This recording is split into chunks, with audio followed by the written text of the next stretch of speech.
This is full squad. Roll.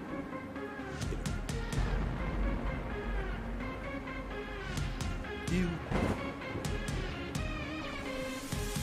Hold. Jump. Arm.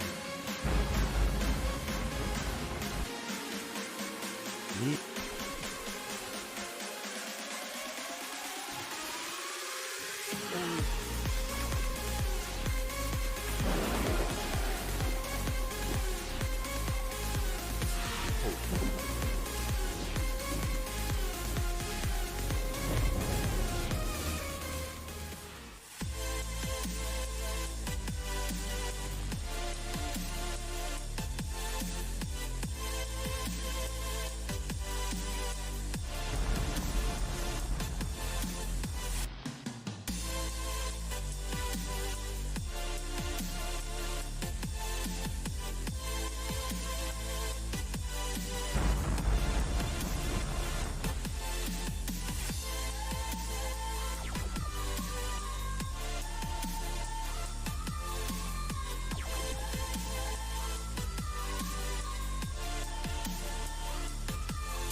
This is full squad.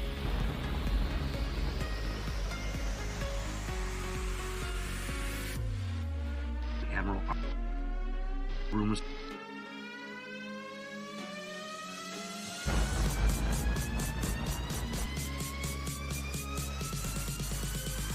He's up.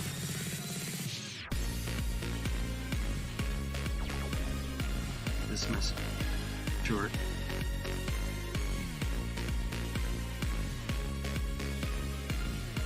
To me.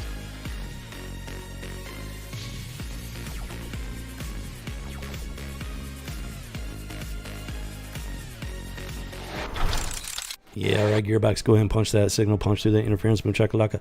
Let's do this. Boost it up as high as you can. We got to get it out there, boom chakalaka. Hey there, and welcome back to the House of G, home of the original geek and the original gamer. Who doggy? So today is Monday, as usual. That means you guessed it, House of G. And today, yeah, we're gonna keep diving into the world of Batman here. I've got one more stack after this one, and then I got a handful of what do you call them? Oh my lord! Weird dream last night. Woke up early, couldn't go back to sleep. Mine's a little frazzled. It's like graphic novels. That's the word I'm going for. And hey there, good morning, Remy. Good to see you, as always. Yeah, this is actually the old intro. I'm still working on some new stuff here. I'm glad you managed to catch the intro there. So the voice audio skipping out, that's actually part of the effect there. Yeah, it goes with the whole incoming signal and everything. It's yeah, just part of the show there.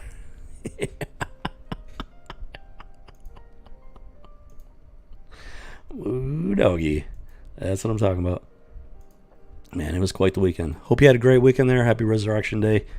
And the most important day in all of human history, in my humble opinion.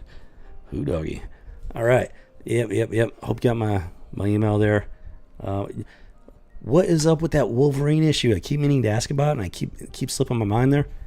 I keep wanting to know. Like, you keep talking about it. You make it sound like it's a pretty big story there, and I'm curious. I'm like very, very curious there, Remy. It's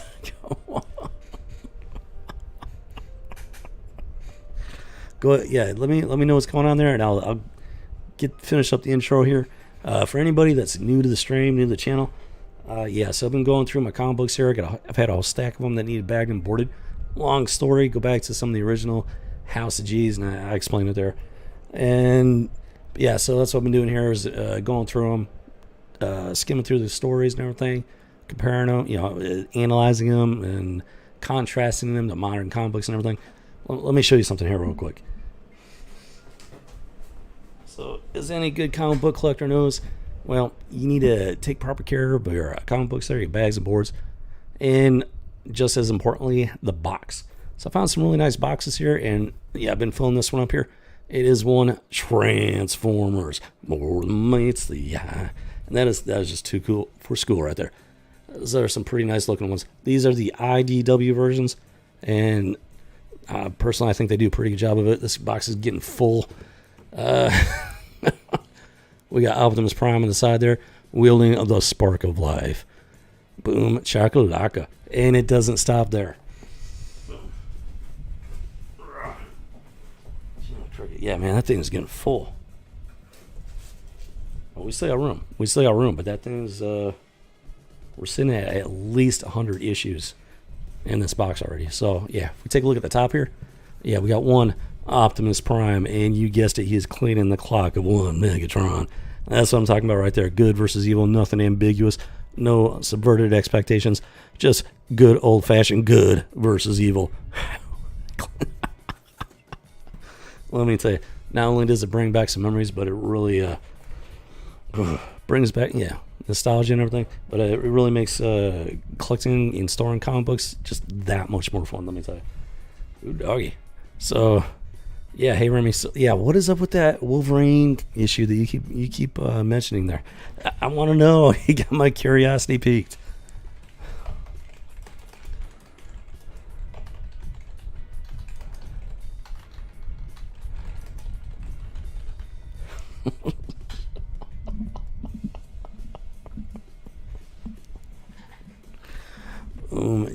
Yummy. So sounds you say you're multitasking. So yeah, when you get a chance there, let me know, Remy. I would sincerely like to know what's going on with that. And if it's from around 1988 or so, I mean, who knows? Maybe I have it in my collection. If I do, I can look it up someday. Someday. Been so busy. Oh my goodness. Yeah, quite the weekend there. Managed to make a complete, what is for me at least, a major project for my main channel. Picking up some new skills and everything, which I will sooner or later, hopefully preferably sooner, be able to start applying to this channel. Ooh, excuse me. Oh, copy that. All right, cool. All right, looking forward to it there, Remy. So we'll go ahead and get started here then. I hope you had, like I said, a great weekend, great Resurrection Day. And yeah, let's go ahead and dive in here. So today we're going to be going, these last few comic books, they're all Batman. I did not plan it that way. That's just how they were organized in the stack and everything. I like how it plays out though. Batman's one of my all-time favorites. He's right up, Batman, Wolverine, Captain America, stuff like that. So these are, this is pretty interesting. Oh my gosh. Yeah. That first one though, was just trippy. I haven't had a chance to go through them. I've been so busy. Oh my gosh, I've been so busy. Like I really want to. We're gonna revisit those first few Batman issues. I got them sitting right here. Not today, but hopefully, if I can find the time, maybe next week. If not the week after that, we're definitely gonna be revisiting that. So but we're gonna get into some more here, and hopefully this one won't be such a crazy turn here. It's like, we're going to go ahead and start off with Batman Night Quest, Detective Comics, The Crusade. So, yeah, this is issue number 667, October of 1993. Boom, there we go. I don't know if you can read that or not. October of 1993. Actually, Jiminy Cricket, that is tiny. Come on. No, no, come on, zoom in. There you go. Yeah, number 667, October 93. So, if I remember correctly, this took place after the breaking of the bat, when Bane broke Batman's back. There's a lot of B's in that sentence, let me tell you. And, well, yeah, so he had a replacement. This dude called himself Azrael, I think, at some point. Some part of some sort of pseudo-religious sect or something like that. I honestly don't actually know the full details behind that character, but he did replace the Batman, and he was like, Batman is by his nature a violent character, but this guy was even more violent, like drastically more violent or something. That's pretty much all I remember about him, off the top of my head at least. And so, yeah, this is all part of the Night Quest storyline. Yeah, this is after Batman had his back broken by Bane. There's so many freaking bees in that sentence. I could start a beehive and my own honey company. House of G honey. How would you like some of that? Oh my goodness. So yeah, then so this dude took over. They did some. Like off the top of my, I can kind of see what they were trying to go for. I guess maybe to contrast what Batman could have been like if he didn't have those boundaries and limitations that he set for himself. Maybe if he didn't have loving and caring parents that he did. I mean, man. Yeah, it's been so long. Like I said, 1983. I mean, that's a long time ago. Wow. I mean, I remember 1993. It didn't seem that long ago back then. But now, I mean, it's like 28 years. Jeez, it'll be Jiminy Cricket. Yeah, well, okay, let's go and get into it here. I'm getting lost now in memory lane there. Okay, so Wild East movie was fun. Eleanor for the trees. They're from Indiana. So it looks like some family went to see a movie, left the movie, got jumped by a bunch of thugs. Kind of reminiscent of what happened with Bruce Wayne as a kid there. He went to the theater. It was a movie theater. I don't think it was a movie theater. Was it a movie theater? Is it a movie theater or, like the traditional theater? And they left the theater, got jumped. So it's pretty reminiscent. But then, in comes the Batman. Only not the Batman that you recognize. So yeah, his costume is very different. Very, very different. I mean, he's got actual claws on the gauntlets. I guess you could say it's more primal, in a sense. Like it's more high tech. It's somehow simultaneously more high tech and yet more primal at the same time. Because like I say, he's got the actual claws on his gloves, and like the gold. The collar. It's got like a very modernistic. When you're thinking like interior decorating, the whole I'm not an interior decorator. That's not my thing. The modern look. That there's a word for it, and it has modern in it. Modernism. So I don't know. Whatever. Yeah, I'm sure you know what I'm talking about. That's not my thing. So it's almost like they took it as an opportunity to try something different with Batman as far as his look goes, to mixed results. Like the claws, I never quite understood the claws. They just seem clunky, and he actually uses them for slashing and stuff like that, which is that's just not Batman. That's not Batman. I mean, he uses like throwing stars, stuff like that. Yeah, over accessorized. That's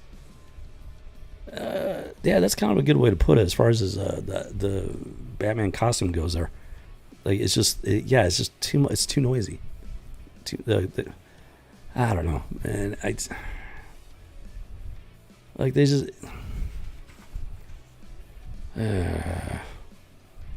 Like, I mean, this is now okay. So on the positive note, it's not the original Batman. They're not taking the original Batman and changing him. I mean, the real Batman got his back broken, so there's a pretty good reason as to why there was a temporary replacement, and so they took that as an opportunity to try something different. So that I can run with that. I can run with that. But yeah, it just never meshed for me.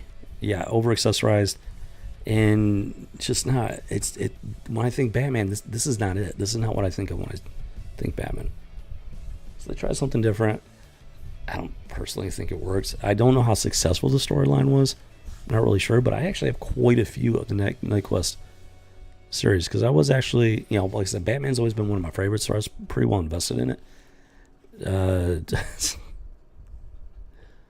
And what the? Hold on here. What? Okay, so apparently there's a bank robbery going on. One guy's already robbing the bank. Another guy shows up. And as it turns out, they're like spitting images. They're like long lost identical twins, apparently. So it's just a nice little touch there. A nice little twist. Yeah, the outfit. The outfit was just, I would definitely say over the top. Yeah, over accessorized, over the top. It's just weird. It's just like it's way too modern. Like they were going for like some sort of like super modern look or something. I got no idea, man. Some of the stuff they've come up with is just like. So yeah, these two bank robbers, they meet up in the bank. Become best friends instantly because they happen to look a lot like each other and they're robbing the same bank. They go out for a drink. Hold on here. So then, yeah, so this guy that has taken Batman's place. So, hold on here. Yeah, there's something about Saint Dumas. I got no idea who the Saint Dumas is supposed to be. Yeah, so this guy, he's actually having a dream right here. And he's in the bat thing. And he's like, he hears this voice saying, Azrael, you are chosen. It's Saint Dumas talking to him. And talking about some dark crusade. And then he wakes up in his bed. There's a voice saying, you are nothing. But I'm assuming I think that's Saint Dumas talking to him. Wait a minute, hold on. So Saint Dumas is saying that he's transformed. He's to be transformed into a noble transformation. And so this dude, Azrael, he's like, but I am transformed. I am the Batman. And then Saint Dumas is all like, you are nothing. And then he goes on to talk to him about how once you're an angel, now you must become as a demon if the dark city is to be redeemed. It never made any sense to me. Like, this is what I'm talking about. Like, it was an interesting enough concept, but in my personal opinion, they dropped the ball, like, pretty hardcore. I mean, it's Saint Dumas. No, this is what I'm talking about. They get detached from reality. And this is 1993. This is before things really got wonky. But even then, like, they tried this. And it just never quite sat right with me. And I'm starting to understand why. Like, I'm looking back at it. You get this guy who's supposed to be Saint Dumas. Well, whoever. Saint Dumas, you think, saints are not violent people. Like, in real life, they're not violent people. So they're saints. I've never heard of a warrior saint. I've never heard of anything like that. And I'm not an expert on saints. I'm not saying they don't exist. I've just never heard of one. But then this one is going on to say, he's saying you were once an angel, and now you must become as a demon. It doesn't make any damn sense. It doesn't make any sense. That's not how it works. I'm sorry. That's not how it works. So whoever wrote this does not have a good grasp of theology, in my humble opinion. Let's put it that way. So it was an interesting enough concept, but they messed it up. because I do remember losing interest in it. There was something was off about it. I lost interest in it, even though I do have several issues of the Night Quest storyline.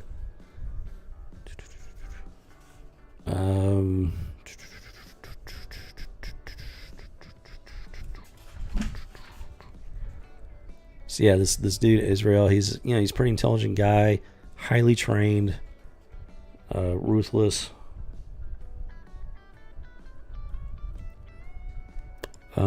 So he's in the Batcave, I guess, and he stumbles across something. He stumbles across something he's not even sure Batman even knew about or remembered. Or I don't know. He stumbles across the Bat Train. It's the Bat Train. It's on railroad tracks. It's got the rail, like the type of wheels you would see on a train. It's the Bat Train. It's like, what? Because apparently there's an old underground train system, subway system, something like that, in Gotham. And so I guess, I don't know if this is supposed to be the Batcave or like an alternate like hideout for the Batman somewhere else in the city. I'm assuming it's an alternate hideout. Because, I wouldn't be surprised. Like I said, I'm not reading this all the way through here. Plus, I'm not sure it even explains it.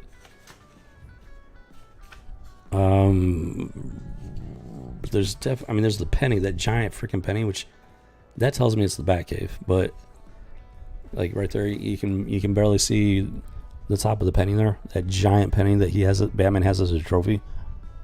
I mean, that tells me it's the original Batcave, but I don't know. There's a freaking train station in the Batcave, like a city. I got no freaking clue, man. It doesn't really explain it very well. So yeah, it's just they're just doing some weird stuff with it, straight up weird stuff. Then we get these guys. Yeah, it goes back to the bank robbers.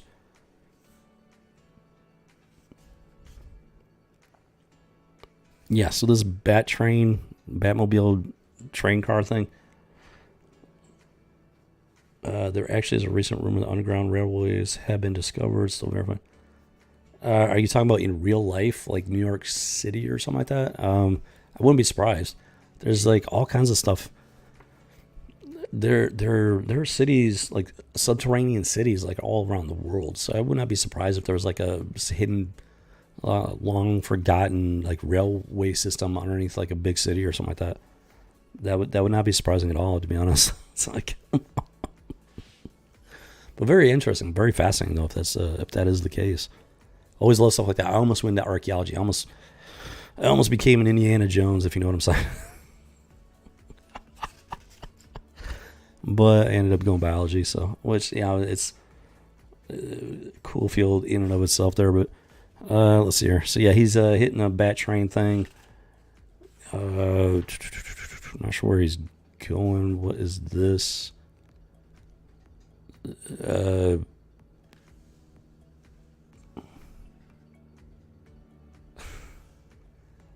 don't know who this is supposed to be. Who's what? Okay, I got no idea who this is supposed to be. So it cuts to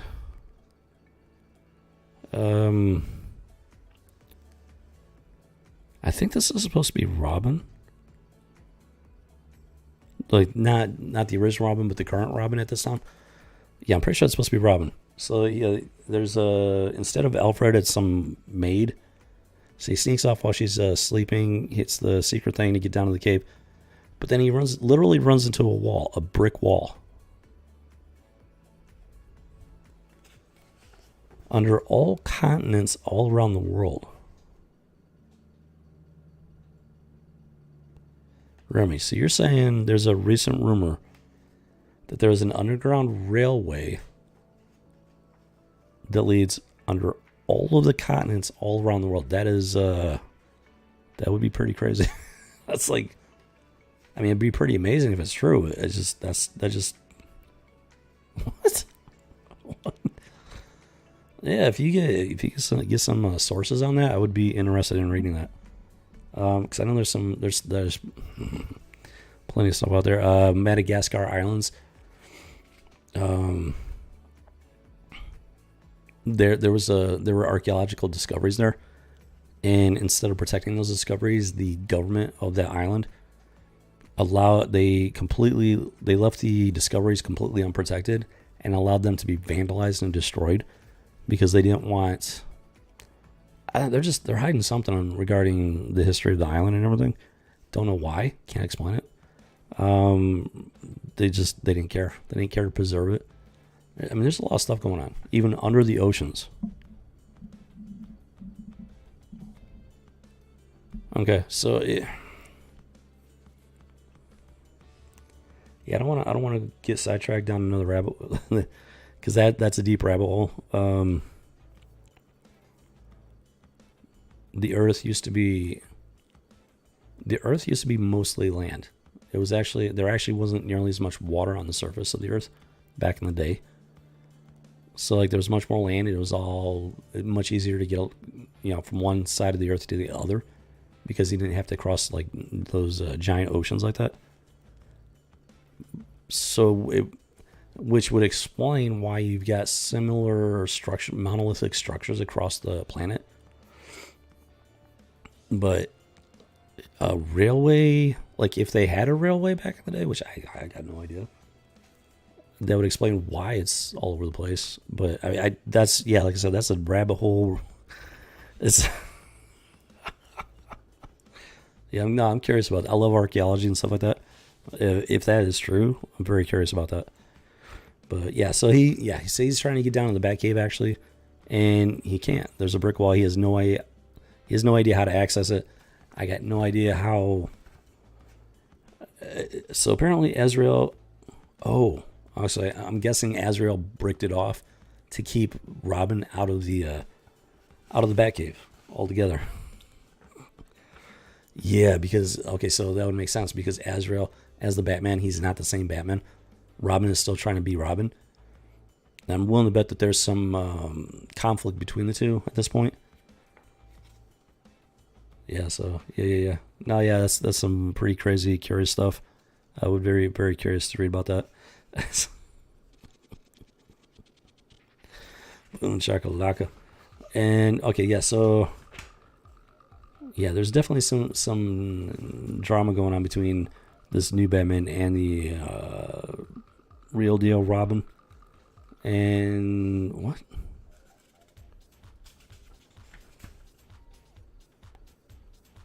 So these two guys,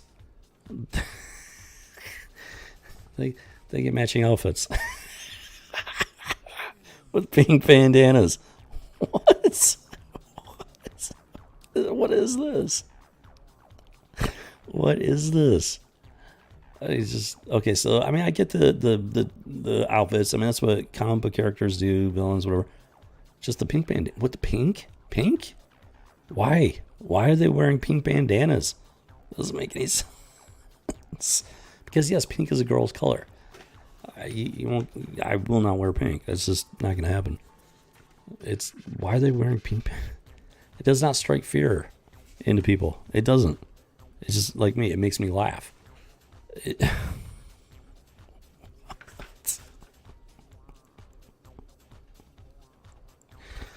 Oh, Jiminy Cricket. Okay, so this new Batman, he's got his bat train car thing, and he's just buzzing along the actual like active public rail lines, and then he makes a bit of a mistake here. So he's heading down one of these lines, and there's a train coming right at him. That's just one of that could have something to do with why Bruce Wayne never put this thing to use. Too dangerous, just too dangerous. So it ends off here. The last panel here, he's heading right for a train. Right for a train. That's not good. So that could have something to do with why Bruce Wayne never actually used the thing, because of situations like that. He absolutely no control over it, and Batman. He likes to control the situation. This is definitely not Bruce Wayne Batman. No doubt about that. From what I do remember, this particular dude, he made some pretty glaring mistakes as Batman. Think pink. No. I'm more concerned about the guns. The pink bandana, just I can't take them seriously. It's like, I'll take the guns. If they're pointing a gun at me, I'll take that seriously. Pink bandanas, it just makes me laugh at them. It's like, are you serious with this, dude? Are you serious with this? So yeah, we're talking 1993, and there's still some weird stuff going on. And yeah, this Night Quest thing was just so I don't know enough about it, but I think maybe they were taking pot shots at Christianity or Catholicism, because we're dealing with that Saint Dumas, who as far as I know, it's not a real saint. I've never heard of him outside of the Night Quest. I think they were taking pot shots at Christianity / Catholicism, and that never quite sat right with me. Now, I was younger and I didn't really understand the full implications of it, so I kept on with the series. Like, I have several Night Quest comic books here, and so I kept on going with it. Trying to find out what was going on with it. I didn't know if it was supposed to be some like twisted offshoot sect that was, had gone rogue. That's what I always thought it was. It was some rogue pseudo-religious sect that went off on its own and everything. But I don't know. I'd have to sit here and read all these and everything and get all caught up in the stuff that I missed. Try and figure out exactly where they were going with it. So that was number 667. This is actually number 668 of the Detective Comics Night Quest The Crusade series for Batman. And as you can see there, boom, he's scrapping it up with Robin. He's got Robin down for the count. So let's see if trying to get a good. Where is it there? Yeah, number 668. I believe November of 93. It's not wanting to. Yeah, but November of 1993. So now there's something I do want to point out here. Now, if you take a look at the Batman outfit there, there's no underwear. It's just a single bodysuit. I don't like those, at least on the male characters. Less of a deal for me with the female characters, but with the male characters, I mean, it's just weird. Batman, Superman, the original characters, they always had like the underwear look to them, and there's a reason for it. It's modesty. Some people are scared of alternatives. I'm not scared of them. They're just disturbing. It's let's not go down that rabbit hole. It's just I will say this. When they do stuff like that in the comic books, they're definitely pushing an agenda. So the fact that they picked pink bandanas for the guys, they were definitely pushing an agenda there. The fact that it was, for the most part, they look like cowboy hooligans and whatnot. It was a cool concept. But then, the pink bandanas, that's that one little element that they pushed in there to basically try to just get you, over time, get used to more and more of that stuff. As is evident by modern pop culture and comic books. So it's not me just, it's not a conspiracy theory. See, it's not a conspiracy theory. It's already happened. I'm just pointing out facts here at this point. And yeah, so this outfit, that's one of the things that does bother me about this outfit. I mean, it's just a straight up bodysuit at that point. Like, he's got all this stuff going on up here, but then down here, I mean, there's nothing. He's got the thing around his leg there, the garter, utility garter, whatever that is.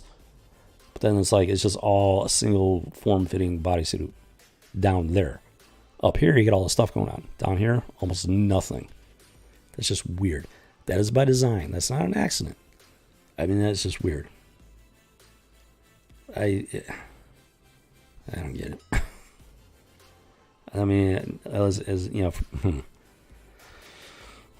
mean, I do, but I don't. It's so even in 1993, there was some weird stuff going on.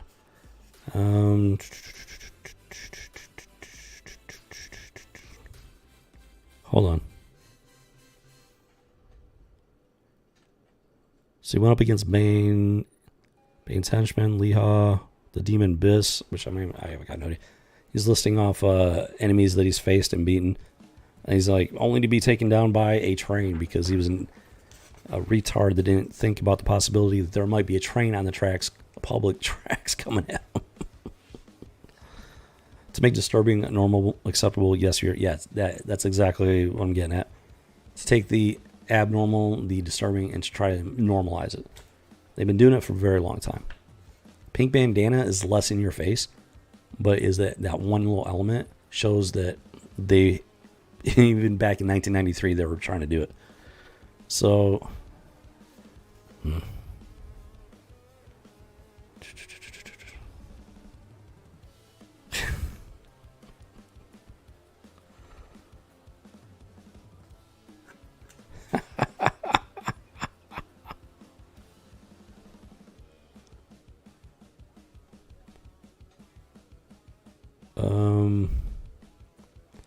interesting. So this bat train car thing, it was built with the ability to rotate on the track. So the bottom half that's connected to the track stays stationary or in one orientation. Then the top half with the rider can actually rotate 180 degrees. So he's facing the other direction. And that's the whole entire car can rotate minus the wheels that are attached to the train tracks. And so he's able to put on it's got like jet engines on it, as you might expect. And he blasts off in the opposite direction of the train that's coming at him. So he manages to avoid a horrific fiery crash and death. The train isn't quite unscathed. The jet engines do cause a bit of fire, which, they have to call out the fire department and everything. Oh, there we go. Yeah, Nightfall, that's where Batman gets his back broken, and that is why we have Night Quest with this new Batman. Yeah, pretty major event in the Batman universe. And that's how we got here. Yeah, so the train is stopped. Fire department, news, a lot of stuff. So this particular iteration of the Batman, not nearly as tactical and strategic as the original. Let's put it that way. He just doesn't quite have that tactical mind that Batman does. Because I've never heard of Batman utilizing train tracks like that. And that was a very good example as to why he probably never did. And we have an interesting ad here, which, boom, bloodlines. So this is also after the death of Superman. So we got the death of Superman and Batman breaking his back. Two major heroes being taken down in the same relative time period. At the time, I never thought, I didn't think twice about it. In hindsight, I find it very curious they did those about the same time. Because not only do we have a new Batman, but we have 4 new Supermen. One of which is not even... has literally zero connection to the real one. He's just wearing a metal suit with an S on it. So that guy, yeah, Steel, he was pretty much just shoehorned in. These other guys did make more sense. And this is going about the same time as the Broken Bat. I do, in hindsight, I do find that curious. Because they mess with two major characters. It could be argued that Superman and Batman are, two of the keystone characters of the entire DC universe. Two of the most popular characters, original characters going way, way, way back. And they broke both of them. Curious. It is curious. Like, in hindsight, it's very curious. They broke both of them, and they which resulted in this thing, that guy. I mean, that is not Batman. I mean, they're trying to make it resemble Batman, but that's not Batman. And you got these guys. They're not Superman. They mimic Superman. And that one, that's Superboy, who I think was a clone, like a straight up clone of Superman. So he's like the closest thing to a real Superman. But then these guys, that one's a cyborg. utilizing Kryptonian technology. That guy wasn't. He took Superman's form, but I forget exactly what his deal was. But he wasn't. Yeah, he wasn't Clark Kent. He has no blood relation. He somehow took Superman's form and had his powers. I don't remember exactly off the top of my head. And then the other guy, Steel, is just a steel. It's armor, body armor, and he was a black dude. Zero blood relation to the real Superman. The only one that was genetically related was the Superboy. He's the only one that can legitimately be considered a Superman.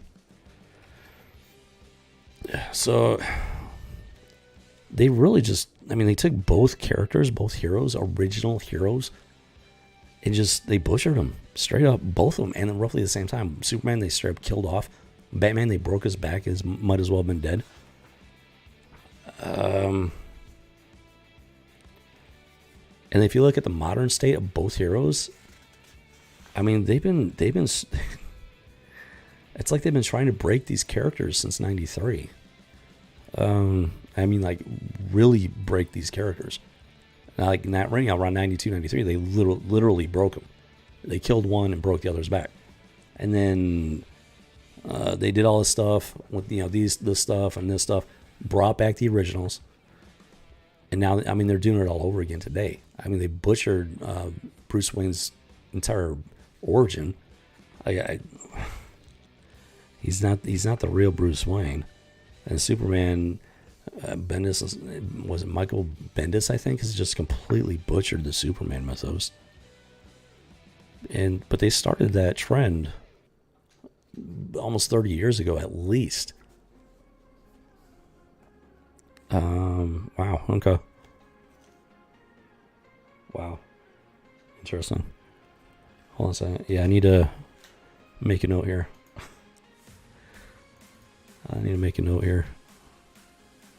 Let's see here.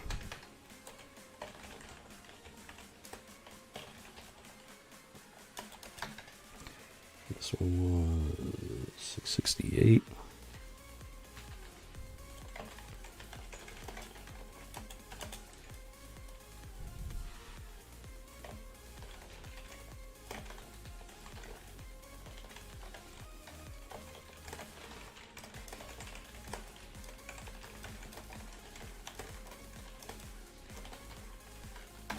Okay, interesting. Okay.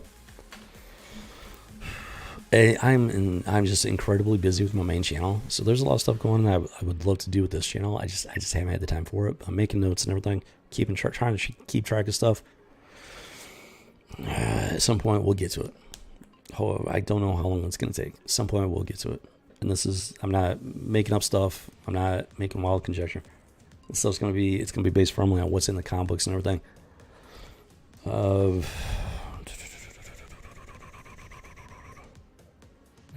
It's right there in your face. It's just right there in the face. People, y'all can come to your own conclusions. I'm just going to be putting it out there. I'll be going through the stuff, pointing out stuff, and then you guys come to your own conclusions. I'll have my own conclusions myself. I'm not going to sit here and tell you what to think, but I will point it out. I have no problem pointing it out. Yeah, and then they did this thing with Superman.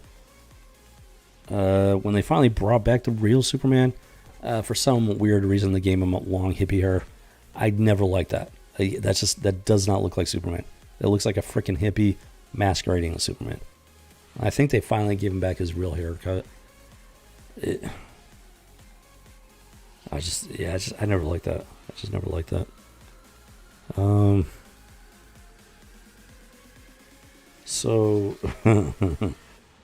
So I forget which one was this. Drake? I can't remember which Robin this was. I want to say it was Drake, maybe. Anyways, he dresses up in his Robin outfit and he breaks into the Batcave that Azrael has blocked him out of. So I guess he doesn't live with Bruce Wayne or anything, or because of what happened to Bruce Wayne, he got shunted into like foster care or something. I got no idea. And so, he had his own secret entrance to the Batcave from wherever it was that he was living. Azrael blocked it off. He breaks into the Batcave, and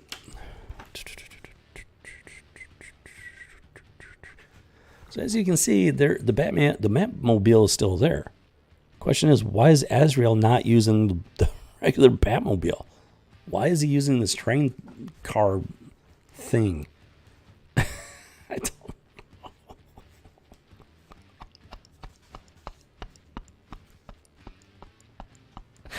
Oh my goodness. Just by and large, this guy, I mean, I always considered him a discount Batman. He was never the real thing. He was never even close. I honestly don't know what they were going for. I don't remember enough of the series, the story arc and everything to be able to even hypothesize. Like, I would have to go through this stuff again just to, refresh on it and try and get a better idea. We do have several issues to go through yet, both in this stream and in a following stream. I don't know if it's going to be enough to really get the full picture of it, but I mean, obviously, this guy's not the real Batman. He's not even close. Okay, so yeah, Robin's skulking around.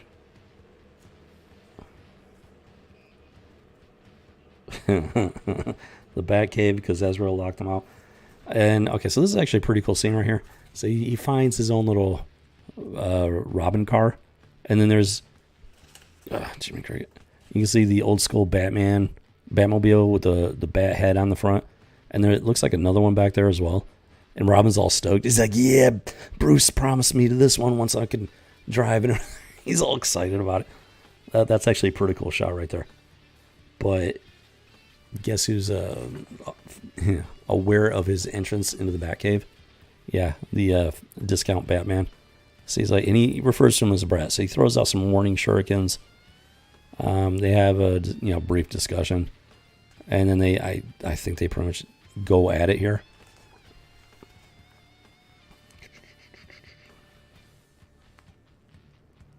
Yeah. Okay, so that's right. So Azrael, he was programmed to be an assassin.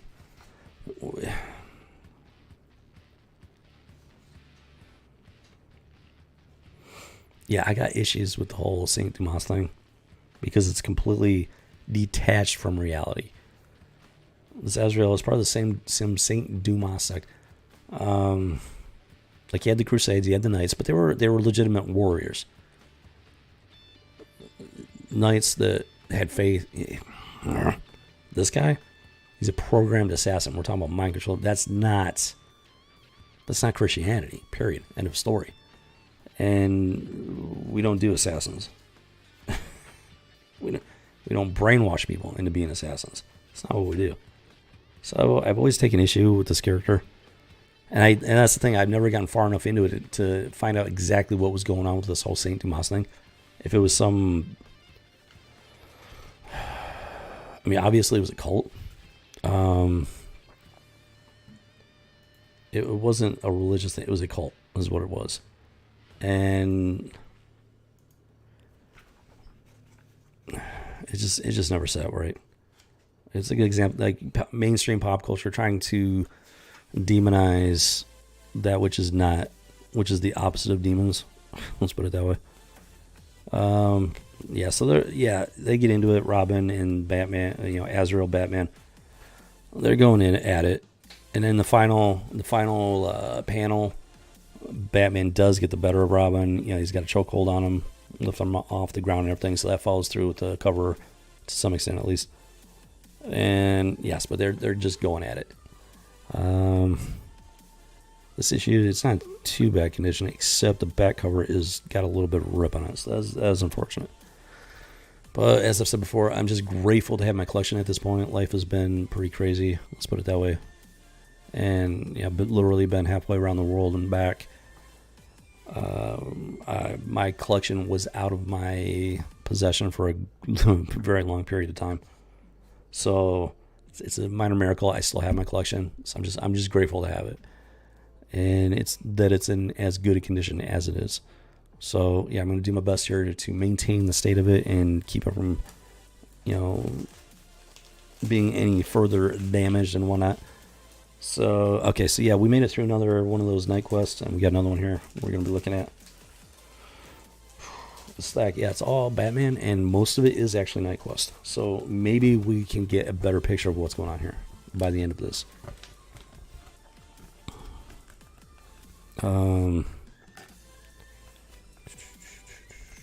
This is not a Christian channel. I am a YouTuber. This is a pop culture channel. I happen to be a Christian. I happen to have faith. But I still love pop culture and whatnot.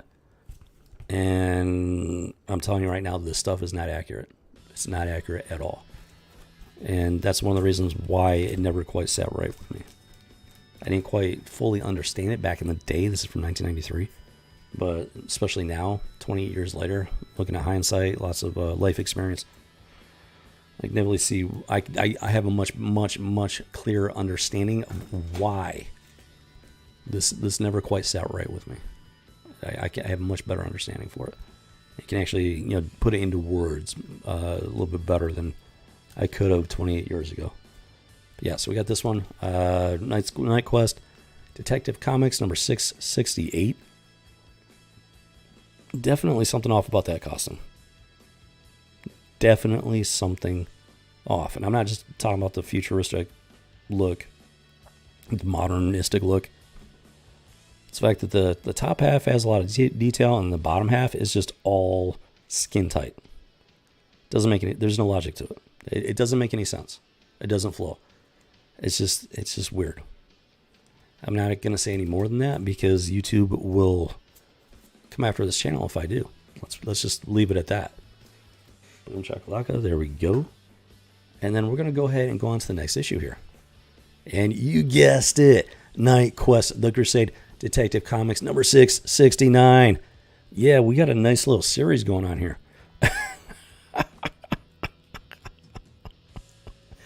As you might have guessed, I'm a big Batman fan, especially the real one. I just watched the Zack Snyder cut of the Justice League last night. And it wasn't perfect, but I will say this. It was 1,000 times better than the original theatrical cut that was released in theaters a while back. But it was a whole different movie. Well, by and large. The first 30, 40 minutes was pretty much the same thing. I'm not going to go into the movie, not in this stream at least. Especially don't want to give away any spoilers right now. But the rest of the movie, though, it was a different movie. Much different movie. Batman was Batman. It wasn't all... Oh, my gosh. Yeah, I'm not going to get into it. It was way better. I do need to do a stream on that because... Oh, my gosh. It ties into a lot of stuff we're talking about here.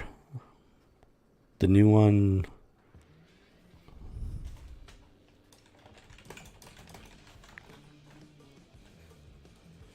And, yeah, because if we start talking about it, we're already an hour in, and it's going to, I don't want to give away spoilers and whatnot. I want to make sure I put up if I do, damn it, Cricket, man, there's so much stuff to talk about. I just ain't got time. I wish I did. Man, I'm getting into this. I'm really getting into this. I wish I could do I wish I could do additional streams right now. There's just so much going on with the main channel that I'm trying to figure out. I got to focus. It's the 1 year anniversary. I created the channel April 21st of last year, and then my first actual upload was April 30th. Because I created the channel because I was working on the video. So April 25th is the 1 year anniversary of the channel. April 30th is the 1 year anniversary of the first upload. And so I'm trying to get ready for that. I do have an idea for a video for the 1 year anniversary. It's just gonna take so much work. I really wish I could do more House of G's, even if it's like a short. Oh my gosh, dang it! I gotta get this figured out because there's so much stuff I want to do, and just I gotta figure out if I can get the. If I can figure out, it's just time management. It's all about time management. I'm just one man show. Oh, thank you, Remy. It's exciting. It is. It's really exciting. And I guess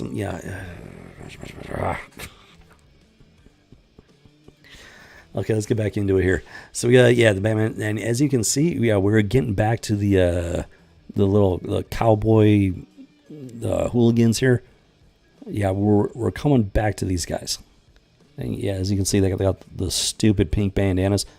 I mean, it's a pretty cool cover right there. Until you see the pink, and then it's like, why is it pink? These are bad. These are, first of all, they're villains, and they're cowboys. Cowboys don't wear pink. What the hell? What? Stupid little stuff like that, even back in 1993. And it's just gotten worse. If you don't believe me, just take a look at Snowflake and Safe Space. The Children of the Atom. All this other nonsense that they've been doing in the last, just couple years alone. It started with this. So people are saying, oh, it's not a big deal. It is a big deal. All you have to do is look at modern comic books. It started with this. And now we're at Snowflake and Safe Space. It is a big deal. It's like... Oh, Jiminy Cricket, man. This is just...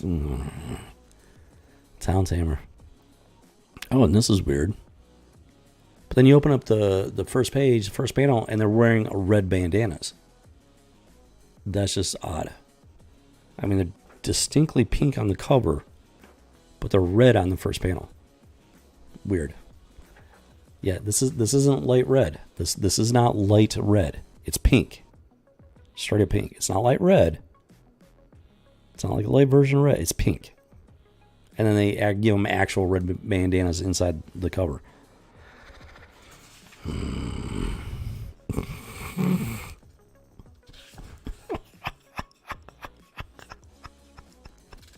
I just can't with this. I just can't. Oh, yeah. So here's the Bloodlines thing again. I do want to point something else out here. So, yeah, Superboy, who's the only one that's actually legitimately even close to a real Superman, and he's wearing the stupid earring. They gave the real Superman long hair after he came back, and the Superboy earring. Like, what?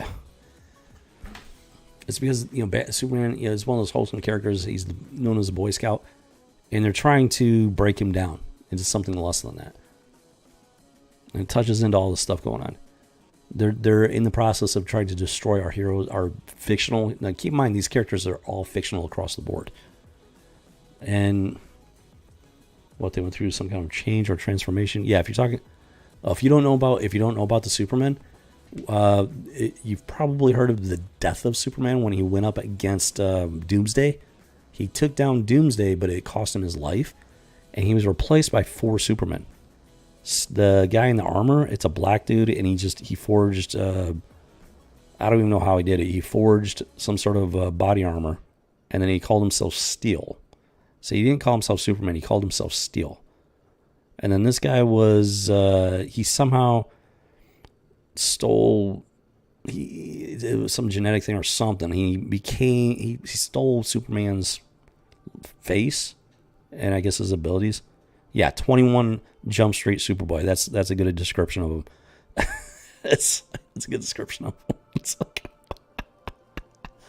and then you got the Cyborg, who was a human at one point, Hank Henshaw or something like that, came across some Kryptonian technology and somehow stole Superman's abilities and so I don't know.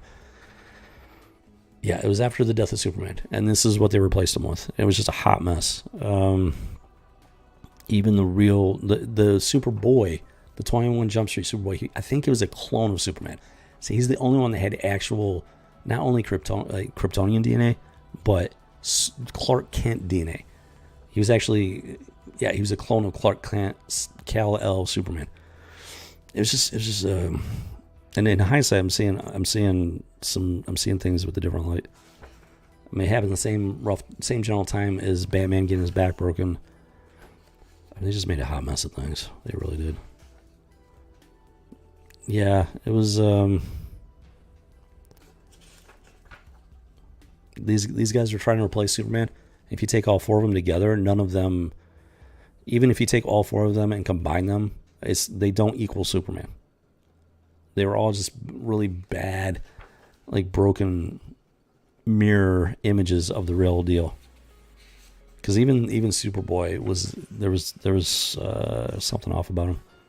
Like the earring, for example, the 21 Jump Street look just wasn't there. I'll tell you one thing: they really knew how to make a mess of our pop culture, and they've been very successful at that. And it's by design. It's all by design. None of this stuff was an accident. Like it's like some people might try to pass it off as, oh, they're just trying to try something new, trying to be edgy. No, there's definitely something deeper going on. And like I said, if you don't believe me, just look at Snowflake Safe Space, Children of the Atom, the modern X-Men, the nonsense with Jean Grey, Wolverine, and Cyclops. I'm not even going to get into that. That stuff just pisses me off.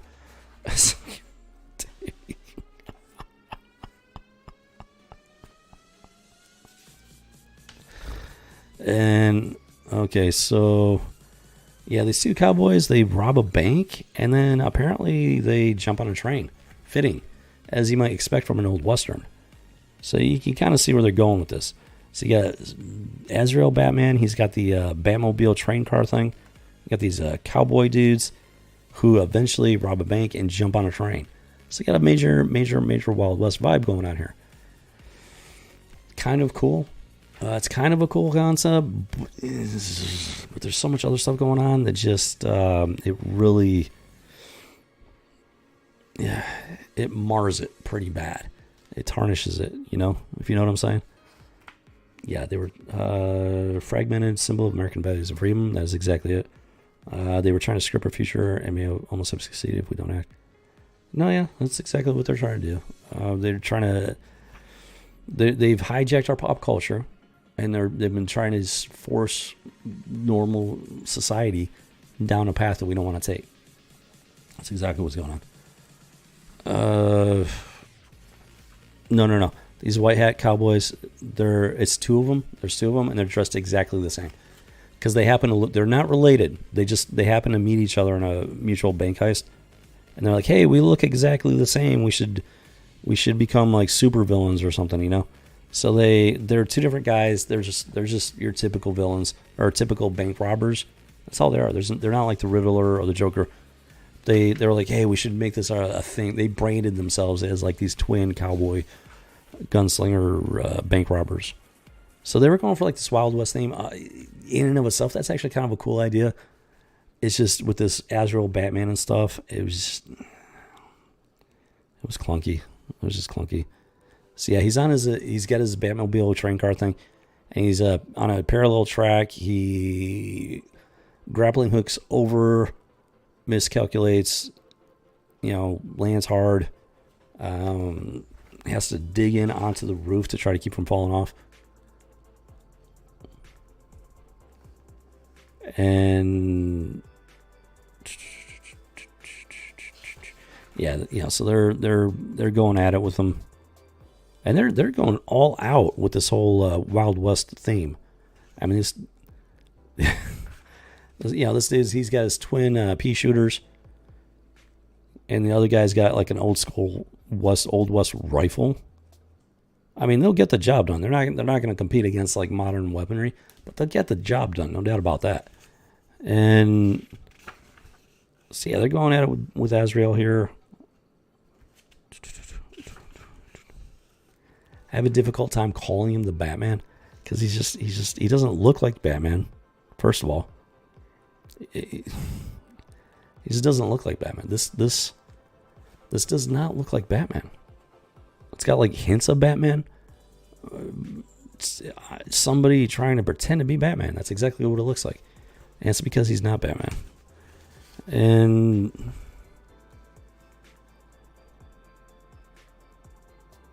what the? Oh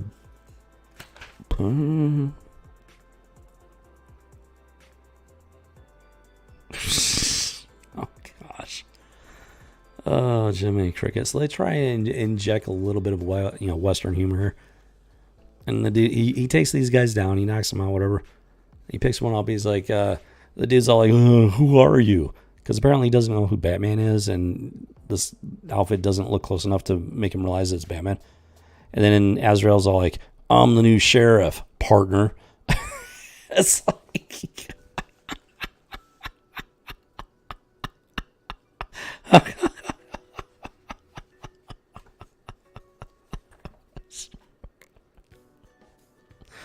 I mean, at least they tried to inject some humor into it with the whole Wild West thing.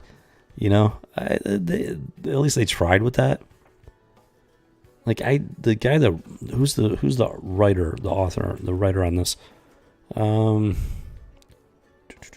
Yeah, writer Chuck Dixon. So I have no idea if Chuck Dixon had anything to do with the whole Night Quest concept or not. Maybe he was just trying to do the best he could with what he was given. Maybe See, he tried. He tried. So I gotta give him credit for that. It's like, oh.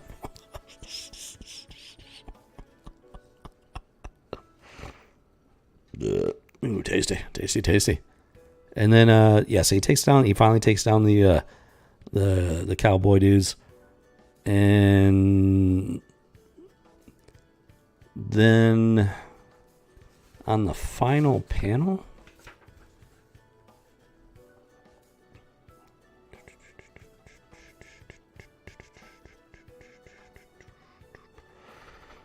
okay, so this dude shows up. He's in a cab. He shows up at this location. He's like, where are we? This is the address.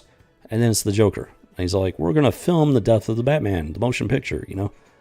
So then in comes the Joker with this fake Batman. So that's to be continued in the next issue. Or I think in the next issue. It's to be continued. Yeah, I don't know if I have number 670 or not. I do have some more of the Night Quest, so I might very well have that issue after this. We'll see. We'll find out within the coming weeks. That is the last panel on that one. So it's just see, I don't know who came up with the Night Quest concept. I don't know who came up with the Azrael thing. Chuck Dixon wrote this particular issue.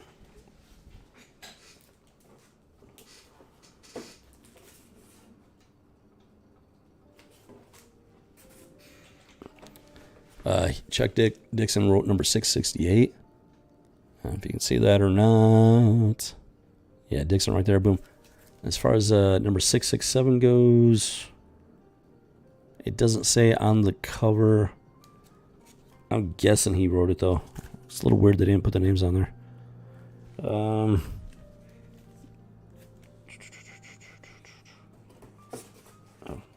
And yeah, so Dixon wrote the story for this, but I don't know if he had anything to do with the original concept itself. And that is a key, that's kind of a key point there. So I'm giving him the benefit of the doubt. He didn't come up with the story arc, maybe, because it wasn't just Detective Comics. It was across the entire Batman universe that this was taking place. So I'm willing to bet somebody else came up with the entire concept. I'm giving him the benefit of the doubt that he did the best he could with what he was given. And like that one shot where he's like, I'm the new sheriff in town, partner. Honestly, that doesn't feel like Azrael. It doesn't feel like Azrael. It doesn't seem like that's something Azrael would say. So and this is all conjecture at this point on my part. So I'm kind of giving Dixon the benefit of the doubt here that he tried to do something with it. He tried to do something with it. And honestly, that scene was actually pretty funny, because it's just like, I mean, for starters, it doesn't sound like Azrael at all. And plus, it's actually kind of funny.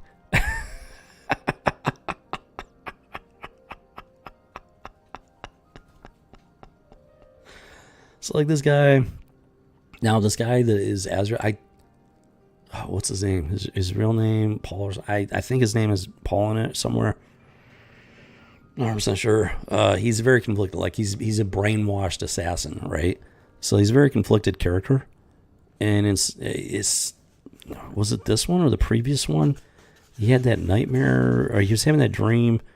Yeah, it was the previous one. He was having the dream. He woke up with the Saint Dumas talking to him, And he's trying to sell Saint Dumas, I'm the new Batman, stuff like that. He's trying to make it like he's trying to,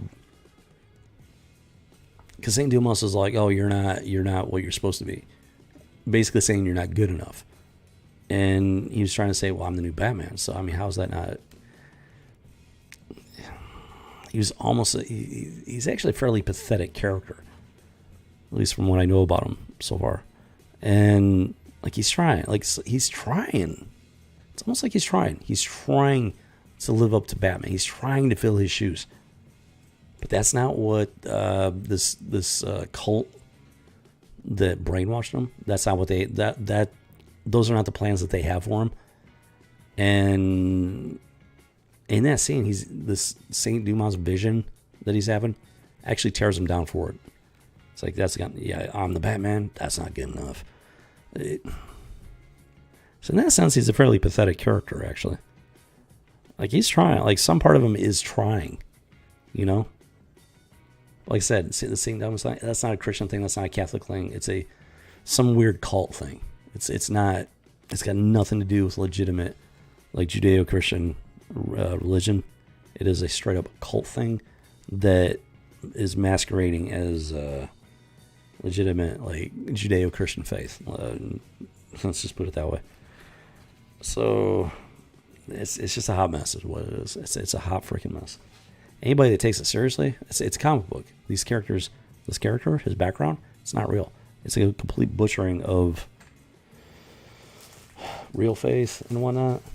And it's a legitimate cult background. All right, so let's go ahead and get this bagged and boarded. Boom, chakalaka. I don't know. There's just so much. I mean, just looking back, there's so much weird stuff going on. Especially in the Batman titles. There's so much weird stuff.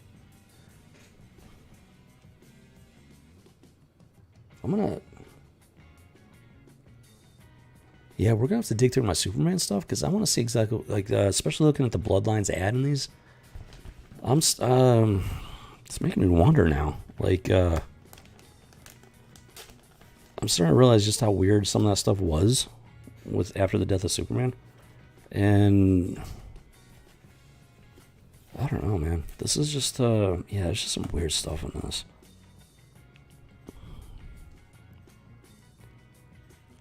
I don't know.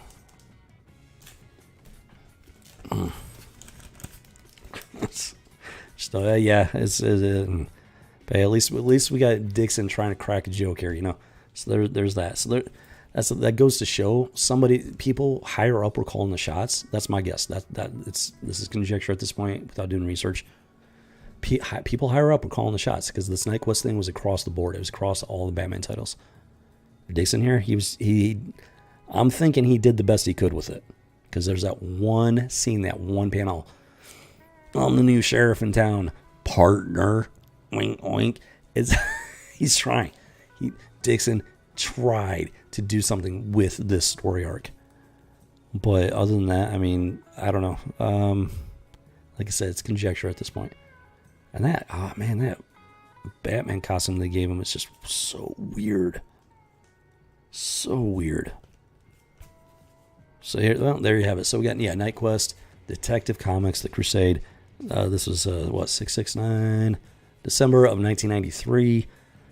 Definitely some odd stuff going on. The whole Azrael Batman thing it never sat well with me. Something seemed off about it. And now that we're going back through it 28 years later, definitely seeing some stuff that I'm not liking and is definitely raising some questions there. So did take a note on it. I prefer staying on the south side of the 1990s vintage issues. What I mean is it's garbage compared to the good stuff.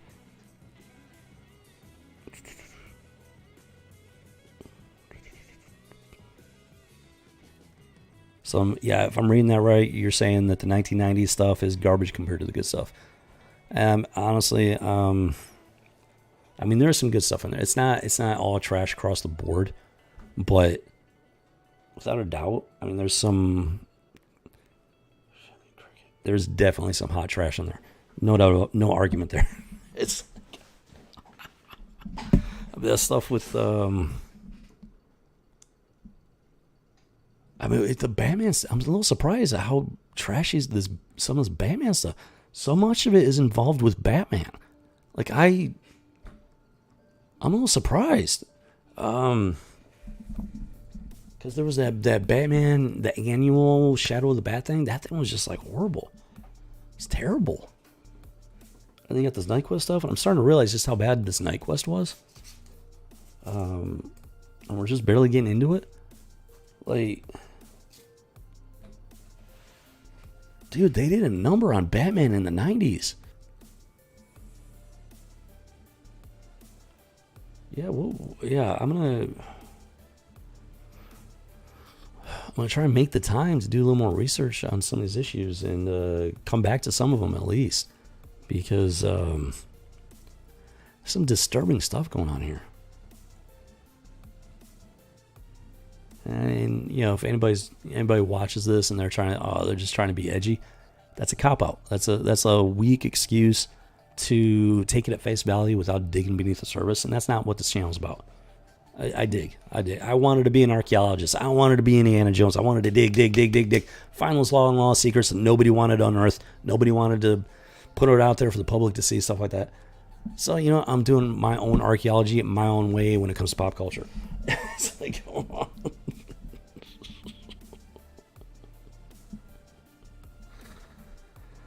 You watch the documentary on comics, how they're originally printed in newsprint and be thrown away after read. Yeah, because the original comics were, it's been an evolution in terms of the medium. Yeah, it started off with the comic strips, stuff like that, pulp issues, stuff like that. They became popular, so they gave them a more permanent medium and everything, and they became the comic book, this medium right here, the actual comic book medium. So, I mean, it's just that just shows the popularity of this type of medium, this type of storytelling. And that's what they do. They take something that's popular and they subvert it and they twist it and they break it down until it's you can't recognize it. That's what these people do. And I mean, it's an ongoing battle. It's been going on since pretty much the dawn of time, since the dawn of man. It's just a battle that we have to fight. It is what it is at this point, for the most part. You just got to keep fighting that battle, though. Okay, Hoodoggy. So let's go ahead and move on to the final issue here, and we're getting back into the Shadow of the Bat. So I'm not sure. I honestly have no idea what to expect in this one. We're going back to the Shadow of the Bat, introducing the Joker, the King of Comedy. Part 1, The King of Comedy. So this is, at the very least, a two-parter. I have no idea if I have part 2 in my collection or not. I don't have any idea at this point. This is number 37 from April of 1995. So we're, wait a minute. Hold on. Let's see if we can get a good look at that. Number 37, April of 1995. So, yeah, a lot of the stuff that I'm pointing out here, this is factual information. It's right here. It's you can see it in black and white, so to speak. But if I'm making conjecture, stuff like that, hypothesizing, theorizing, I will admit it, and I will state it. A lot of the stuff, though, it's right there for you to see.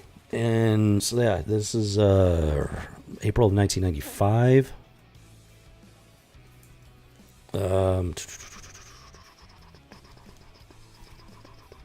Yeah, it was these two.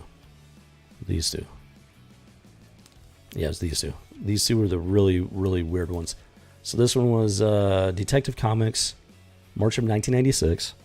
We went over those in a previous stream. We will be coming back to these. March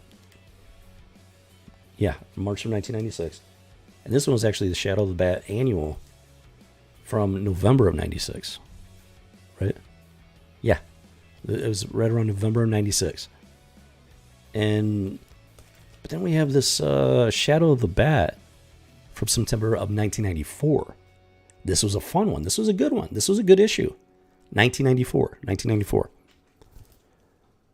But then 2 years later, we got this hot mess, and this thing was just weird beyond belief. Along with the Detective comic books from 1996. Oh my gosh, 2 years. It's all it took was 2 years. So now we're getting into this one. Hold on. So yeah, this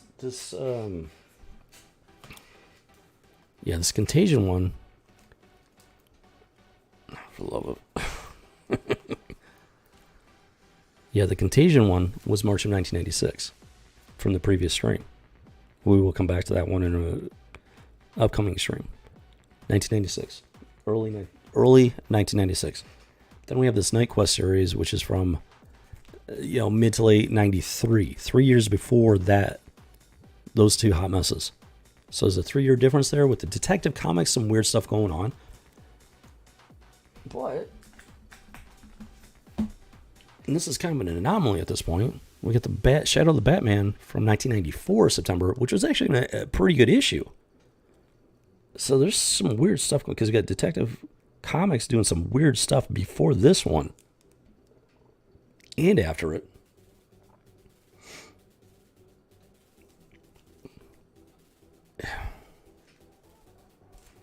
Dude, it's just, it just doesn't make any sense. It's like all over the place. I don't know.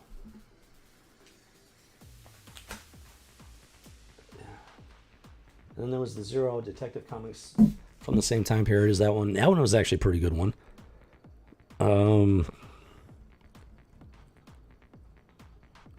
Yeah, I gotta sit down and do a little research and put together a timeline. Man, because it's just like, I don't even know, man. I don't even know. It's just some weird stuff. And it's just kind of all over the place.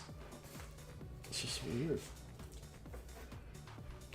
And value added to story. The upgrades show the value of a good story, the fun artwork and freedom to create. I'm for holding the line for a good story. Yeah, exactly. And I'm all for holding the line when it comes to good and decent stuff in general.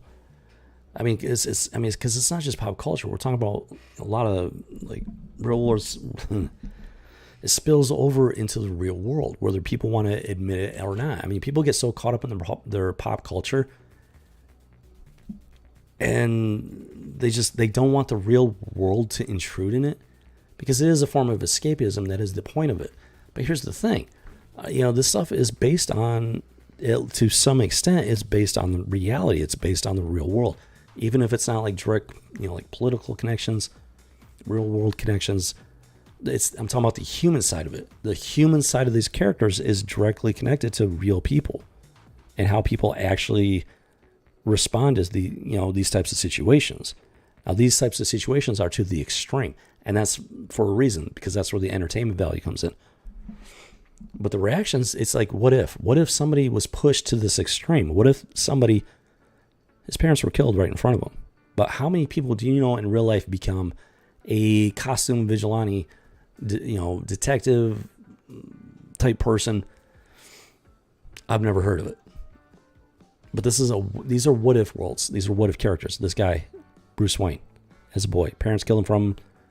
He goes down this very dark road, becomes the Batman. And then you get other characters like the Joker. I mean, these are extremes. And that's where the entertainment value comes in. But at their core, they're still based on real people, like how real people might react to these situations. And I mean, that's where the value in pop culture comes from. Which is why they're trying so hard to absolutely destroy and just decimate our pop culture. Because they don't want people to be inspired. They don't want people to feel that connection. They don't. I'm talking about the people that are in control of comic books, movies, television, pop culture. The mainstream stuff, at least. And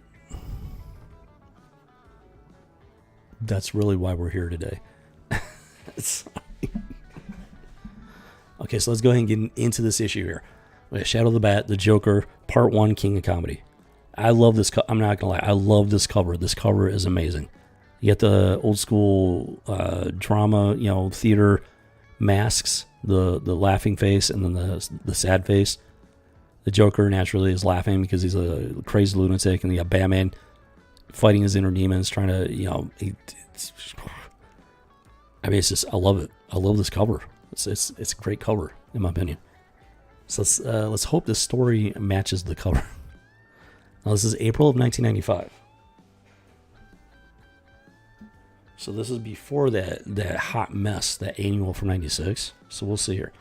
But it's after 1994. So this is this is in between that 0 Hour Shadow the Bat, which was a really good issue, and then the annual 96, which was just an awful, weird, crazy, twisted issue. So this is in between the two. This is like right smack in the middle of those two, in the middle of that dichotomy. It's right there in the middle.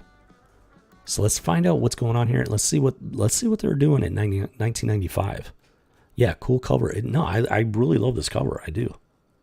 And it's actually in pretty good condition.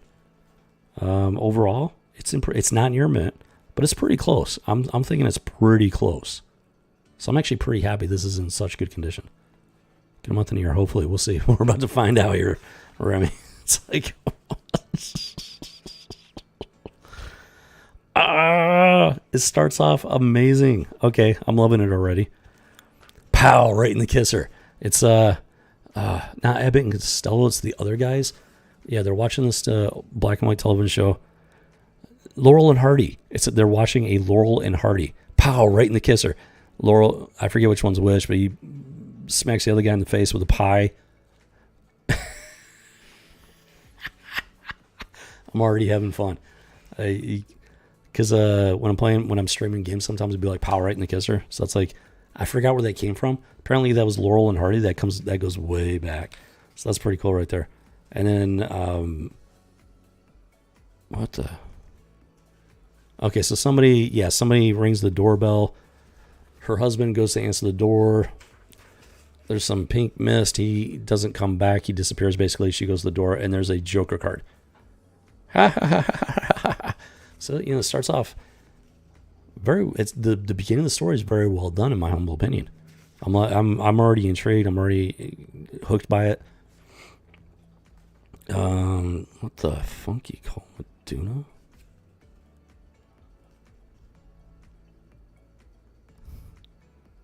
What is this? Okay, so this dude looks kind of like Shatterstar from the Marvel universe. I don't know who this guy is. He's got that headpiece and everything with the long hair, the ponytail. He looks kind of like Shatterstar. I don't know who he is though. This is DC. I have no idea who this guy is. He's working for Blackgate? I don't know. He's either working for us. I don't know. I got no idea who this guy is. Yeah, it doesn't explain who this guy is. He looks like a Shatterstar ripoff.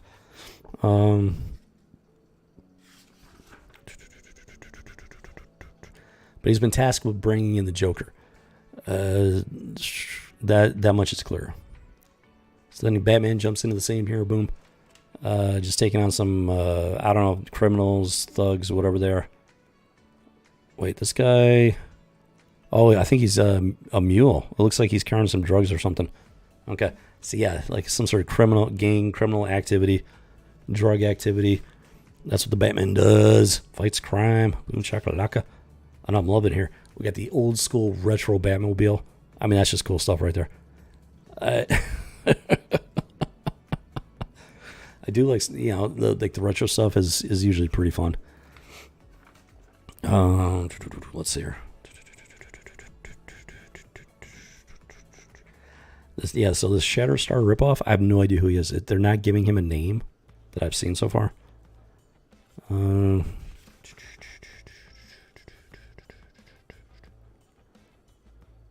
And what? This is a little odd. Because it's so mundane as far as criminal activity goes.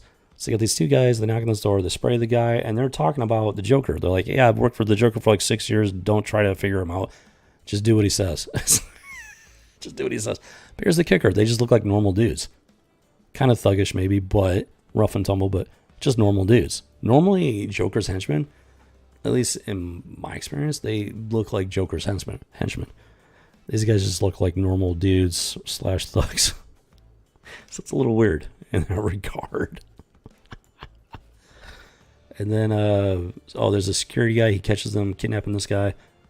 They take pot shots at him, leave the Joker card. I think Batman is in the vicinity.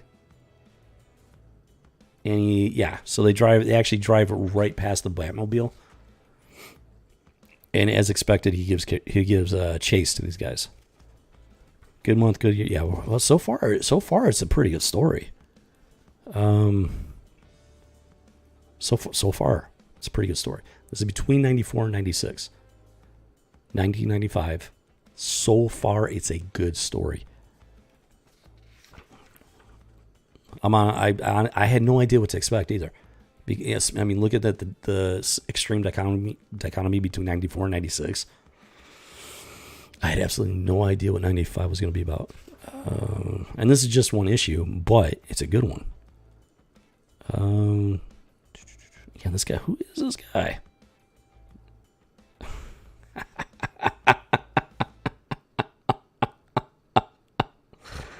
Okay. I don't know if I should show that or not. It's a Lobo ad. Babes in bikinis and whatnot.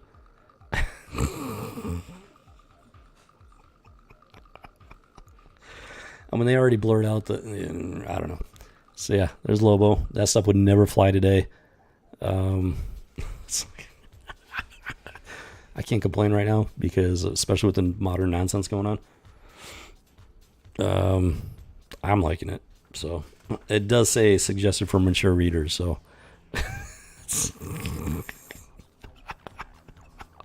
that's Lobo. That is Lobo. Okay, so what is happening here? Did he save the guy? Okay, I want to. Okay, it doesn't really. Oh, okay. I did miss something.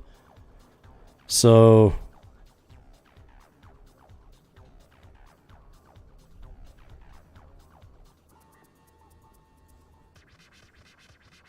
Wait a minute.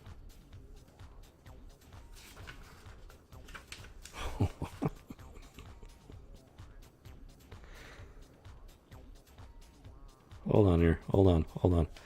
I'm sure. I think.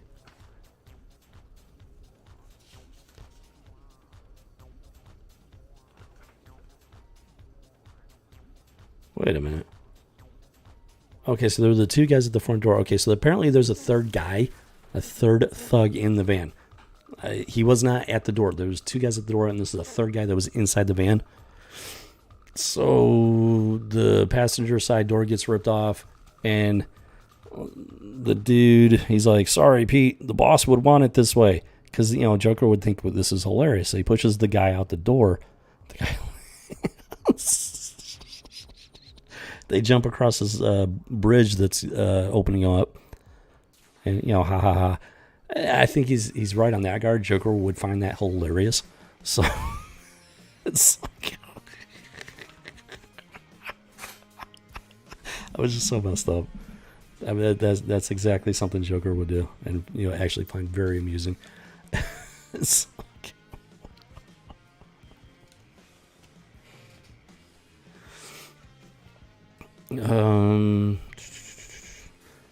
Oh yeah, so there was something on Commissioner Gordon and his wife. They got divorced or something like that. There's this dude in the hospital. I got no idea who this guy is. We got Commissioner Gordon and his wife, and they have a moment. They make eye contact, and they both want to say something or something like that. But then the moment passes, and neither one of them says anything. And I don't know who this guy is.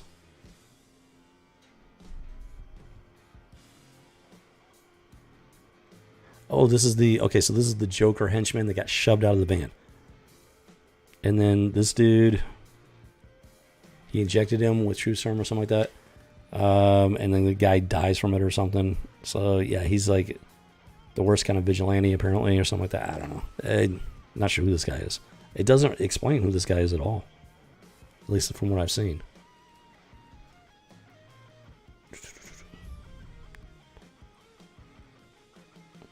And yeah, so that touches on something. This whole thing with Commissioner Gordon and his wife. That's my understanding. In the modern comic books, she becomes the commissioner. Now I don't think she has any experience as a cop or anything like that. But somehow she becomes the commissioner of the police department. How does that even happen? She's not a cop. Don't you have to be a cop to be the police commissioner? I thought. At least that makes sense from a logical standpoint.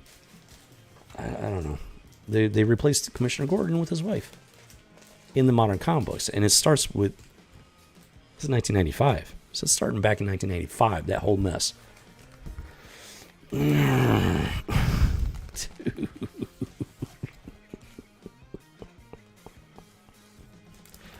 Okay, so we got the bag and the board. You slide that corner in with the binding, and the rest of it goes in smooth as butter. Boom, chakalaka. Now, this issue was not a bad issue, by and large, overall. There's that one scene with Commissioner Gordon and his wife. In and of itself, it's more reflective of a modern marriage, modern relationships that are just a disaster right now, even in 1995. But it is a harbinger of what they do to the commissioner and how they replace him with his wife in the modern comic books. There you have it. So yeah, Shadow of the Bat, the Joker, Part 1, King of Comedy. 1995, here's the key. It's 1995. That's the key. Previous issue, 1994, 0 Hour. It was a good issue. Then the annual, 1996, it was an awful issue. Awful. Like a 180-degree departure. And yeah, I gotta along with some other stuff. But this one, Shadow of the Bat, 1995, this was actually a pretty good issue. I don't know if I have the part 2 to this or not. I have no idea. Because I think the rest of them are Night Quest that I have right now to bag up. So I'm curious if I got the part 2 or not. But in and of itself, it's a good issue.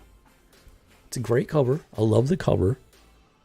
King of Comedy, the old drama, masks, smiling and frowning, saddy face masks.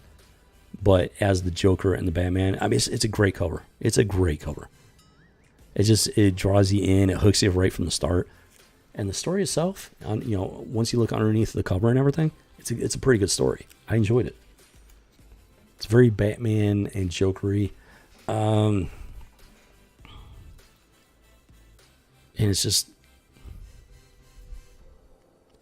compared to that Shadow of the Bat annual 1996, I mean,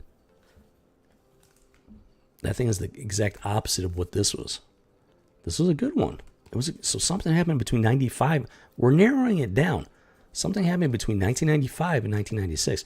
But here's the crazy thing. That annual? Yeah.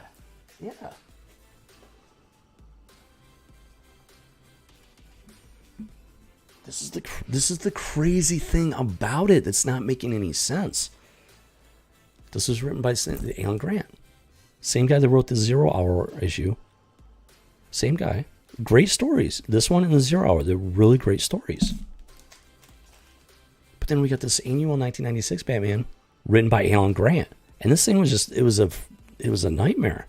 Like what? This thing was just, it didn't make any sense. There wasn't a lot of coherency other than the fact that the main villain was in fact Satan, Lucifer. And they were trying to make him into the sympathetic character. And it's just like,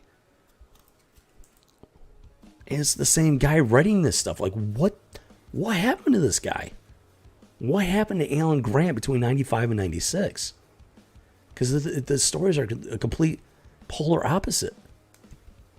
Something happened here, folks. I'm telling you, something happened in this time frame between 95 and 96. At least as far as Alan Grant is concerned. And I'm curious. I want to know what happened, folks. That's how drastic this change is. I want to know what happened.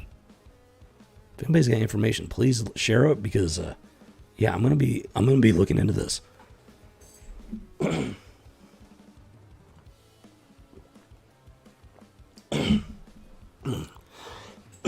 Oh, Jimmy Cricket! I've been talking for an hour and 40 minutes. It's like, Remy, have you started a catalog? I'd be curious about the numbers of these. No, I will. I had a catalog back in the day. I don't think. Yeah, I'm pretty sure I lost that catalog. I'm going to do a new catalog. I'm definitely going to get a catalog of what my collection and everything. It's going to take some time, but I will do it. But I'm taking notes here. Yeah, I actually need to take a note on this one. Not to add more items. No. That's already on the to-do list. You actually mentioned a catalog before, and it was a fantastic. I've done it before. I've cataloged my stuff before, and I appreciate you bringing it up because it reminded me of that. Like I completely forgot about cataloging it. I'm gonna do it. It's on the. It's already on the list. So let's see. This was Shadow of the Bat.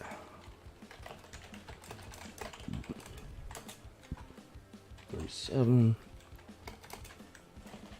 April 1995. Just a great story. It was just a great story.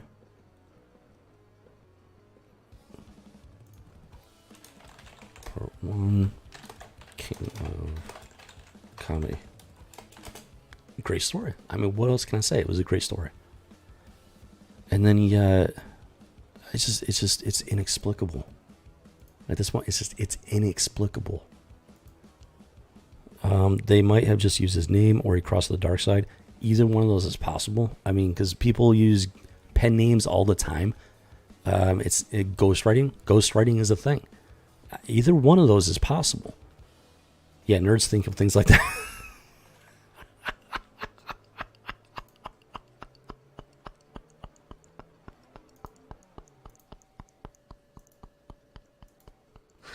I prefer the term geek myself, but you know what? Nerd works too.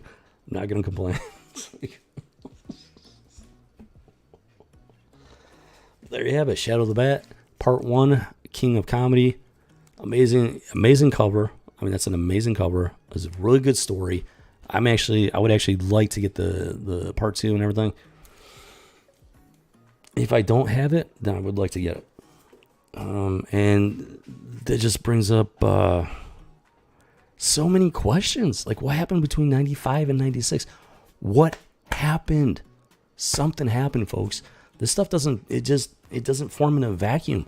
It doesn't, like, as a writer, as a creator, you don't go down this path and then all of a sudden just switch tracks for nothing. Something happened here, folks. Between 95 and 96, something happened. And I want to know what. So that's one of the goals of the House of G, is to find out what happened between 95 and 96, among other things. There's lots of stuff. We're stumbling across a lot of stuff here, a lot of weird stuff. And I'm not talking conspiracy theories. I'm talking about facts, because you can see it for yourself. If anybody that's been watching these streams, that's been catching up on them, you can see them for yourself. I'm showing you what I got in my hands, physical property. This is why they want to switch to digital media. This is why they want to get rid of physical property.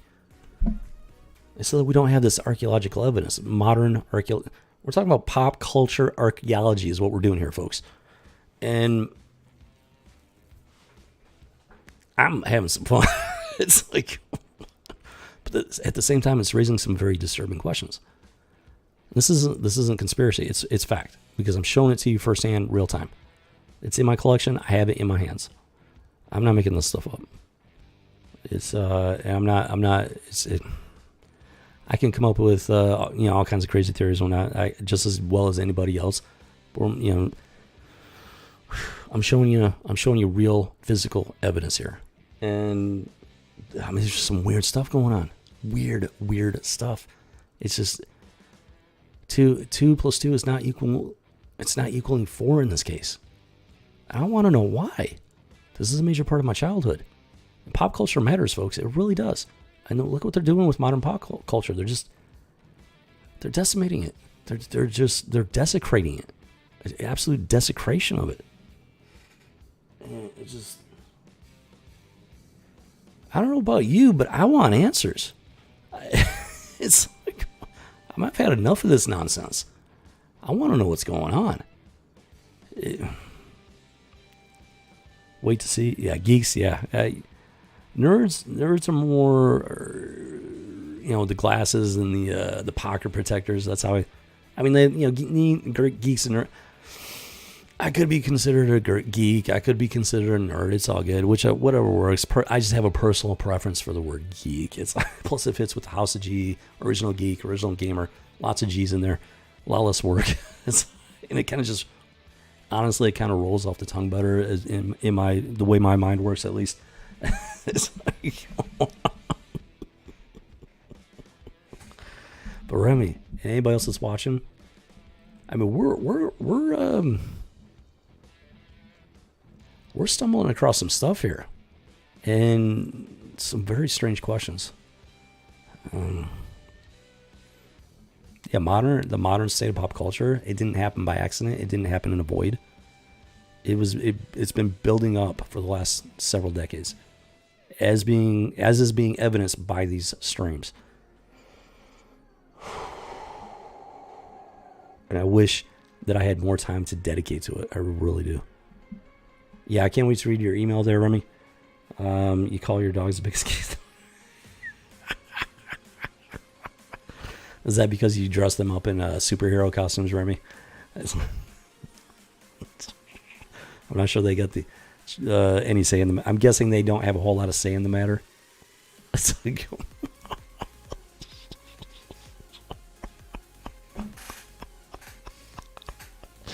oh my goodness, good times. Jiminy Cricket, dude. It's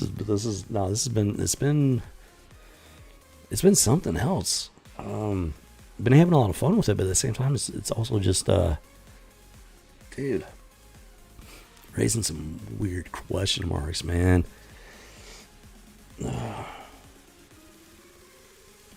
Wow. Okay. Yeah. It's yeah. So there you have it. This has been another House of G. We hit the part 1. King of Comedy, several Night Quest issues. We got some more Night Quests coming up with in the not too distant future here. And yeah, I'm gonna have to make some time here to sit down and go through some of the stuff a little more thoroughly, take some notes and everything, and organize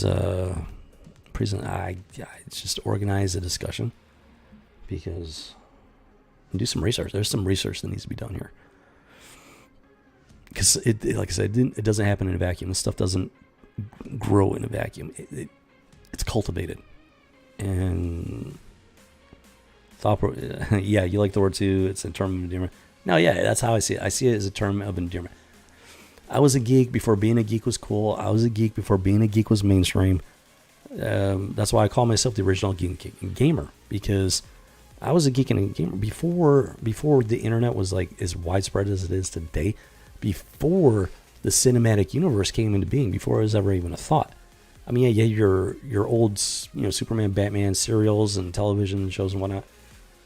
But before the modern movies and everything, the games, it was just all comic books. That's all it was. I mean, you had video games back in the day, but they were nothing like they are now. And it was still primarily comic books. You had the Michael Keaton Batman movie that made it. The Michael Keaton Batman and the Christopher Reeves Superman, I think those really helped to make comic books more mainstream. And before all that, though, I mean, I was into the comic books. I was into these characters because the comic books, not because of the mainstream stuff, not because of the movies, the video games, but purely because of the love and joy of the comic books. That is why I call myself the original geek and gamer. It's not. I'm not playing on words. I'm not trying to. It's not a boast. It's just I'm just stating a fact with that statement. It's a part of my life, going way back to when I was a kid, before all of this modern stuff going on. And that is how I am declaring my credibility in these discussions. So the series is thought provoking. I'm glad you think so, because I am certainly. Jiminy Cricket, I'm on this side of the camera, and I'm intrigued. Like, yeah, I wasn't expecting that. This is not what I was expecting when I started the series. This is just Jiminy freaking Cricket, man. Pop culture archaeology. That's how I'm referring to it now. Pop culture archaeology.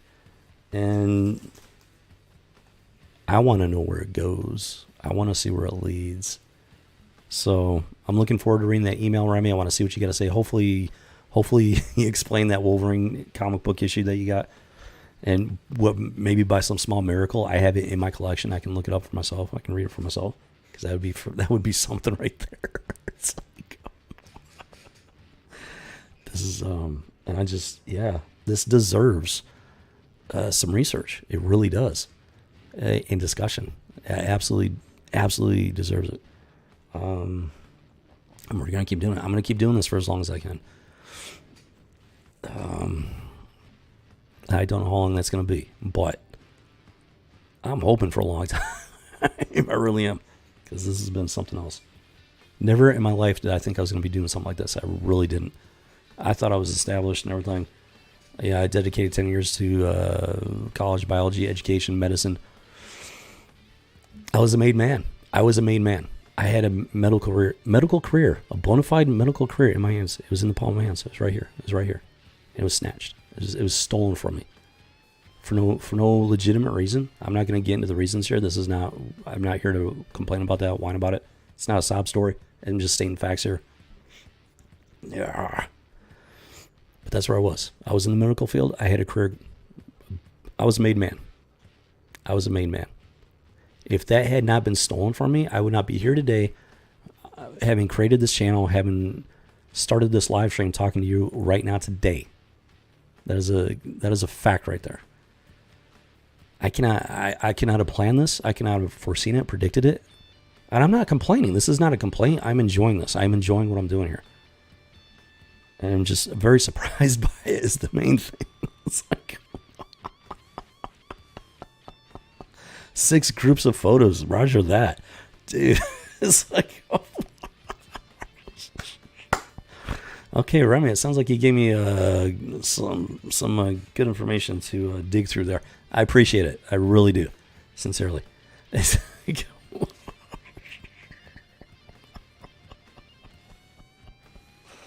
yeah, man. I mean, it's just wow.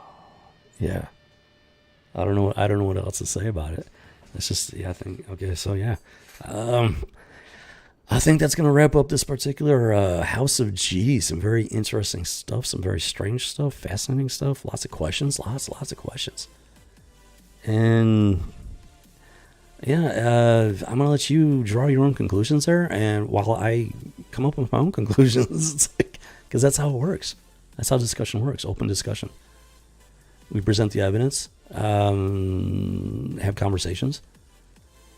Your conclusions might not be exactly my conclusions, but I mean, that's how open discussion works. If we both come to the same conclusion, then there might be something there, if you know what I mean. Yeah.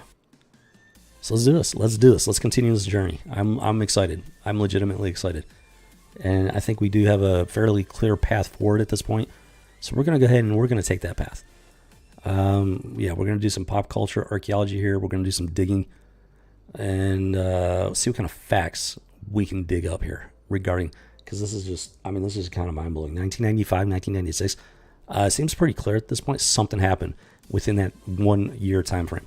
Something happened. Very drastic, very, very drastic.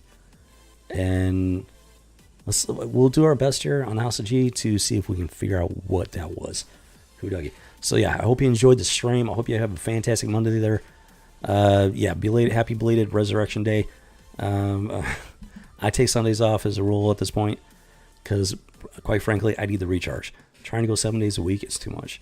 I need that day off. Sunday is the day of rest and whatnot. So happy belated Resurrection Day. And yeah, I'll see you on the flip side there. I still got to come up with some sort of outro. I keep forgetting about that. I'll figure it out.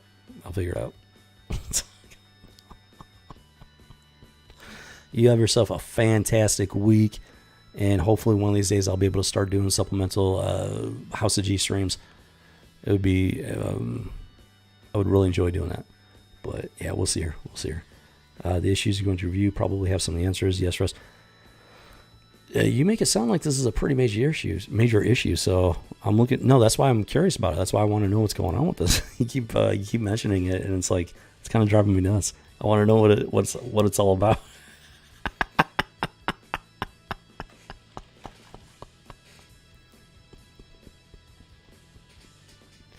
Ooh, doggy.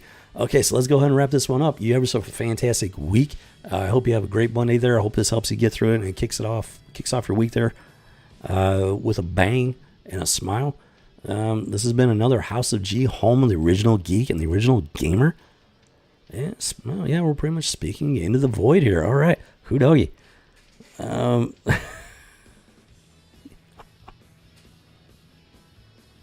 Oh, the Batman. Copy that. Yeah.